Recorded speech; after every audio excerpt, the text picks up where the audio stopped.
Welcome. Welcome, yeah. Fugglebob, our top 10 films of 2015. Lots of people have done it, but most of the films that have come out in like Move over. Yes, sir. Most of the films that have come out in Australia, because Australia is that far behind. Yeah. Come out in like USA in like December, but they've just come out now. For I example, pretty much like Spotlight. Didn't Spotlight come out in like January 28th of January? Yeah, it's ridiculous. That's what I haven't done reviews of any of them. So pretty much. And Hateful Eight came out on like the 21st of January. This last month has been binge watching. So pretty much most of my list I watched in the last month, which wasn't even 2015. So it really doesn't make any sense. But they're still made in 2015. Yeah, plus it's close enough. We could do like a top 10 of 2015 Australian if we did Australian release dates. But then it would just be talking about movies that I came talked out about, like and he would have to talk about January, Nightcrawler again. And there'd be films that came out in January. And like Nightcrawler wasn't. Anyway, but like Whiplash and all that made probably. No, Nightcrawler came out in 2014. Yeah, we're rambling again. No, so my 10th favourite film is My 10th favourite film of this year. Why am I always speaking of Nightcrawler? Attack of the Clones. Well, it's Southpaw. Starring Jake Gyllenhaal. Gyllenhaal. We've had a lot of comments about that. Just joking. We've got no comments. No, we love our viewers. I'm not even joking. Viewers are good, mate. Thank you for comments. I'll get all my money. Go. It's a great. It's the very just normal kind of almost stereotypical cliche action film, but there's like it's predictable. It's an acting piece. Yeah, it's a great action film. The fights are awesome. He should have been considered at least for an Oscar. Yeah, because probably not in the top 5 of the year, but he had a great acting performance. It was probably one of the best acting performances of the year. My number 10 is Listen to Me, Marlon, the documentary about Marlon Brando, which is basically just made up of all of his vlogs that aren't video. Just his audio logs that he made throughout the years. So he's basically just telling his own life story, and it reveals things that I never knew about him, even though I like him as an actor. His personal life I never really knew that much, besides his like troubled relationship with his father and stuff, but it's actually really tragic how much shit he went through. So I highly recommend watching it, and it will hit you emotionally. Yeah, okay, my number 9 is it's one of the newer Marvel films. Well, how many came out this year? 2 or 3? I think it's like 2 a year usually. Yeah, well, Ant-Man. Surprisingly funny. I had very, very good. Had a great cast. The story was good because usually they've got the guys who, even though they do have people who are like crooks and then become like maybe not crooks, but for example, Captain America, they have like the weak guy. This time it's kind of, I know it's fairly similar, the guy who's kind of not the best and he becomes the hero and all that stuff. But it's a lot funnier, it's a lot than the usual films. It incorporates in the Marvel Universe as well. And it's just, overall, just like a good journey kind of, just to watch. It's nothing amazing, but it's good enough to be number 9. I liked it. Yeah. Probably ranked around number 30. Shut up, you watched like 45. Yeah, alright, yeah, info. How many did you watch approximately? Like 15 or 20? Yeah, I watched 47. So I pretty much binged or just watched loads of movies hoping they would be in my top 10, and lots of them were. Okay, so quickly go back to number 9. Number 9 is Macbeth, Michael Fassbender. Yep. If you know the story, you'll enjoy it. If you don't know the story prior to watching it, you're probably just gonna be confused, not be able to understand what's happening. Yeah. They pretty much cut out all the comedy, so it's all just a drama. No, it's good. The tone is really bleak, really great cinematography, amazing music, and basically a great cinematic experience, and surprisingly good acting. I knew it would be good because it's Michael Fassbender, but I wasn't expecting him to be that good. Like, honestly, would be one of my favourite performances of the year, whether we make that video or not. Maybe. And if we get enough money. I recommend. What are you talking about? Okay, go. Okay. Number 8 for me is Mission Impossible 5. Now, of course, Mission Impossible 5 has been going for a very, very long time, since 1996. You mean Mission Impossible? The Mission Impossible franchise, I was meant to say 5, franchise, has been going since 1996, and this is probably the third best film, below Mission Impossible 1, Ghost Protocol, and then this one. I'd say consensus is that 4 and 5 are the best. I'd say this is Oh yeah, your opinion. because nostalgia for the first one. And this one is great. It's got one of the best scenes of the year.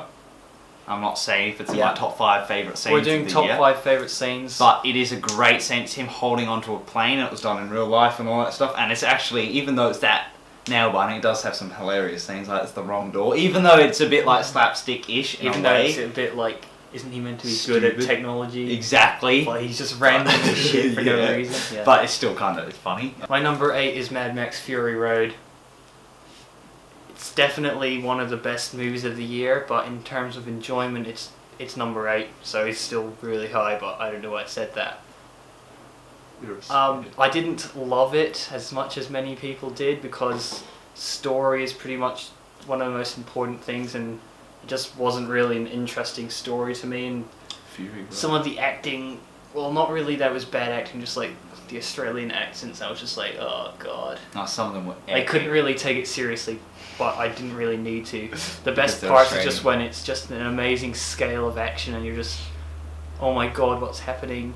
And probably deserving of a Best Director nomination. Besides, I think, on a scale terms, I reckon The Revenant and this are probably the two competing for like greatest direction of massive action sequences. But this is a movie that a lot of my friends want to watch, and that I think will probably be the most rewatchable movie on either of our lists. Just gonna watch it heaps, even if I really don't want to. I'm still gonna enjoy it. But it's a good film, and it's basically just one scene. Probably on yours, I'm guessing, eventually. Eventually. Now, what's your number? 7? It's The Gift. I'm not sure if it's a very big film. Was it a big film? Was it really not really in cinemas? I think it was one of the Smaller most film? surprising movies. Yep. Cast was great. The twists were great. It was a very suspenseful film as well. And it Great had, ending. Yeah, it had a great ending. Go, you're so slow! Tortoises are faster than you. Maybe. My number 7 is Steve Jobs, the movie about... Michael Fassbender. Yep. Now, feels... I haven't done a review of this either. I want to do just like a review of every movie we didn't review, just in a row, but it takes a lot of work. A lot of work. Also, everyone's probably watched them already. Yeah, I know, that's the problem. Yeah. Hashtag Australia. So. Yeah. Hashtag. Yeah, it feels kind of like 3 TV episodes cut together, because it's just 3 scenes. I've heard that. And it doesn't really have an overarching message about his life or anything, but it's basically just a window into his life with great dialogue that is immensely intelligent to the extent where sometimes it feels fake, but that's basically just what Aaron Sorkin is. And a really great performance by Michael Fassbender. He doesn't look like Steve Jobs, so he really couldn't transform fully, but he did probably as well as he possibly could, apart from his appearance. Like, the voice is perfect, and I pretty much believed that he was Steve Jobs in the second and third parts, but in the first part he just looks a bit too much like himself. But very enjoyable movie. I will definitely be buying it on Blu-ray, and I will watch it again. Yep. What's this now? This is up to 6. Okay, so 6 I watched on a plane. Great. But I still think it's definitely one of the best films of the year. The Martian, with Matt Damon in it. Matt Damon. And he plays an astronaut who's stranded on Mars. That was a very big pause earlier. You might have to cut that out. For some reason my mind just went blank. I'm rambling now. And, well, basically the story is just to get him back. That's really all. And he has to try and survive with food and potatoes and stuff like that. Yeah. And I saw it in 3D in the cinema. That's cool, man. Really one of the best 3D movies I've seen. That's cool, man. Watched it on the old 3D TV. That's cool, man. Thanks, man. That's cool. Offer some commentary on my picks if you've seen it as well. Yeah, I haven't seen any. My number 6 is Me and Earl and the Dying Girl, a movie about us. Basically. Well, not My name's not Earl, and your name's not Like, me. who's Earl and who's the main guy and who's the cancerous woman? We just need to find a girl that we can infect.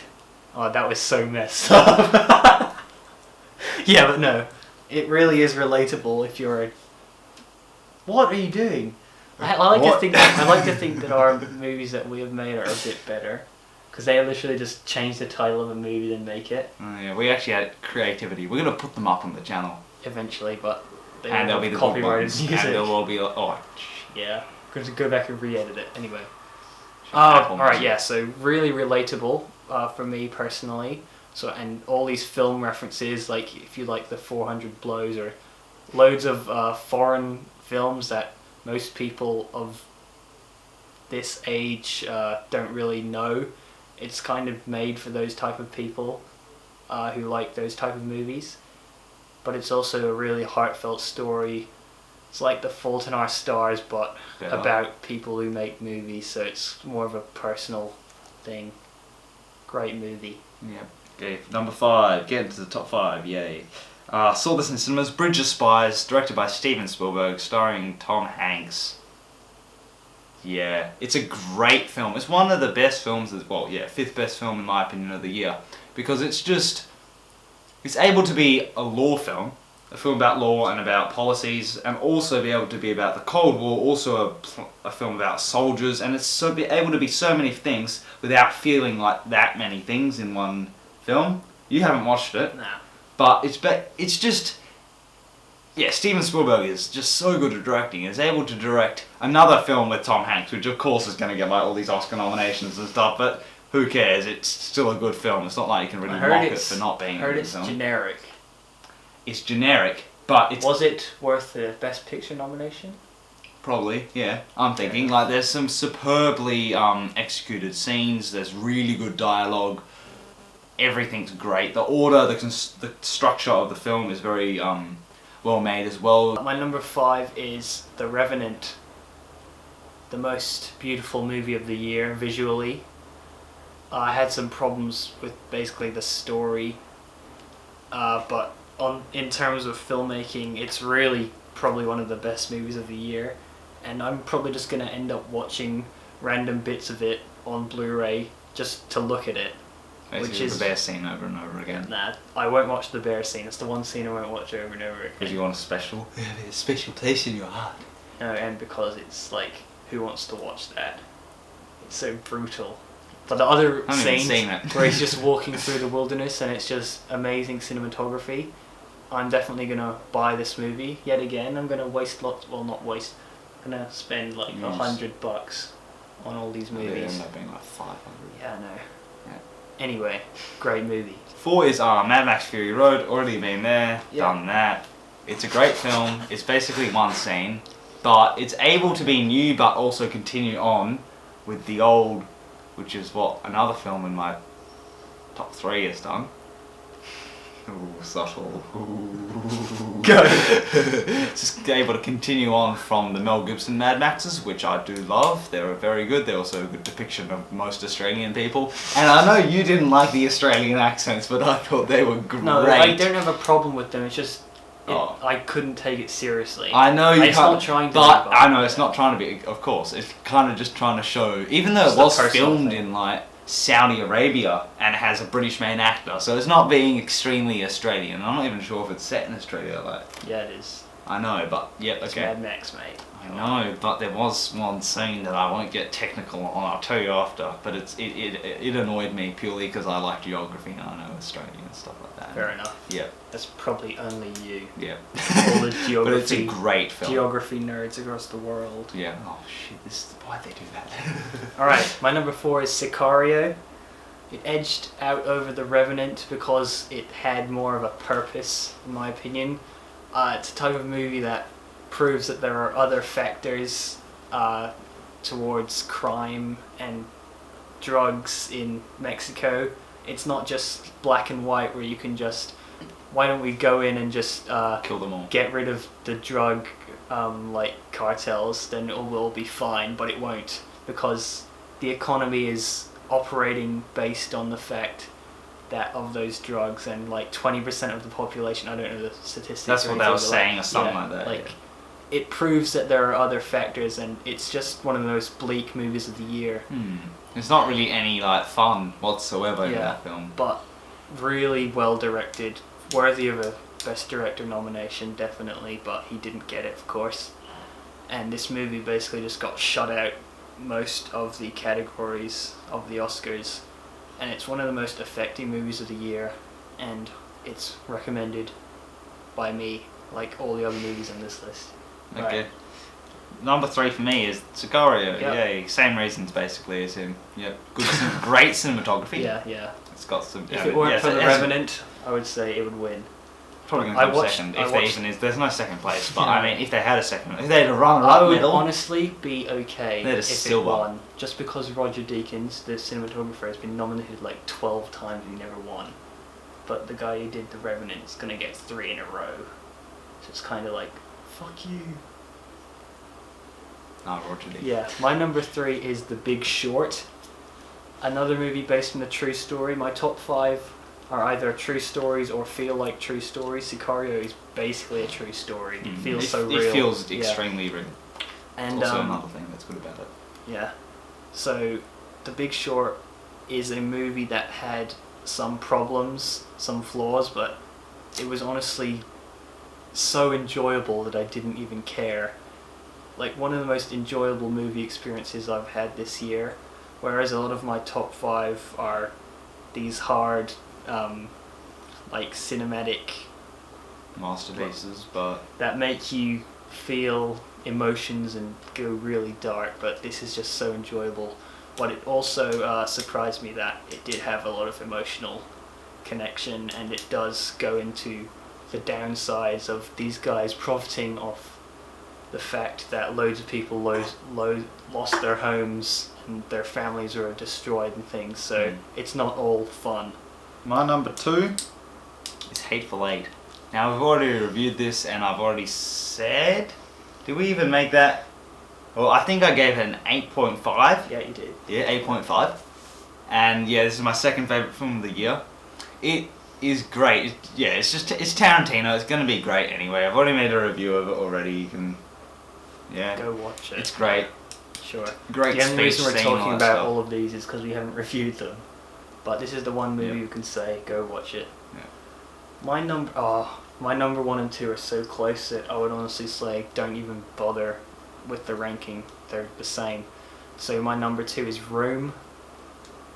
This one movie where I'm not going to say anything about the plot besides the fact that it's about a room and the 2 people who are in it.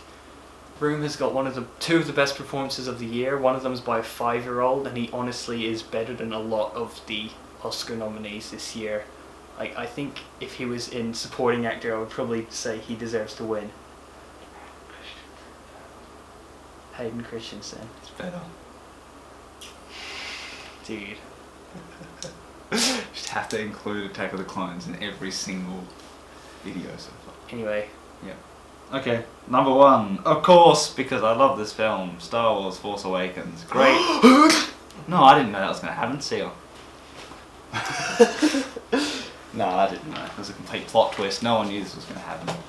Ever. But, yeah, it's a great film. Everything's great about it. There's not really any flaws apart from some people questioning like the originality and all that stuff. Yes, there's flaws, I know. Yeah, I know. But I'm not bothered to point them all out right Yeah, now. fair enough. I'm tired. We filmed a review. Yeah. It was deleted. By accident. My Worse than number you wanted. 1. The way I chose whether the ranking of these emotionally captivating movies was, I went on YouTube and typed in the soundtrack for each one. I listened to it, and I didn't cry from the soundtrack only, but Only. no, but like, I listened to the soundtrack of Spotlight, which is basically just the same song over and over again, like The Untouchables, except it works in this movie. And I was just like, oh my god, and I just remembered all this stuff that happened in the movie that I'm not going to talk about because he hasn't seen it. Everyone does. But it's really one of the most shocking movies I've ever seen. It's like All the President's Men, which is one of my favourite movies, but I think it actually rose above that because of its emotional attachment and the And a fact woman. it's not. It would be shocking even if it was just great writing, but it's actually happened, so it's even more so. Yep. So, Yep. really great. Yep. Great ensemble. Okay. Shocking movie. Yep. So what was our highest between us? Sicario. 4 and Sicarios. 3. Yeah. So that was our number. That was our communal, whatever he. Our overall Combined? fugglebob movie of the year was Sicario. Yeah, Sicario, but of course. Yeah, I think it was. Yeah. Okay. Yep, we'll be back. Yay. Top 5 scenes See of ya. the year. Yeah. Thanks, and like and subscribe and all that stuff.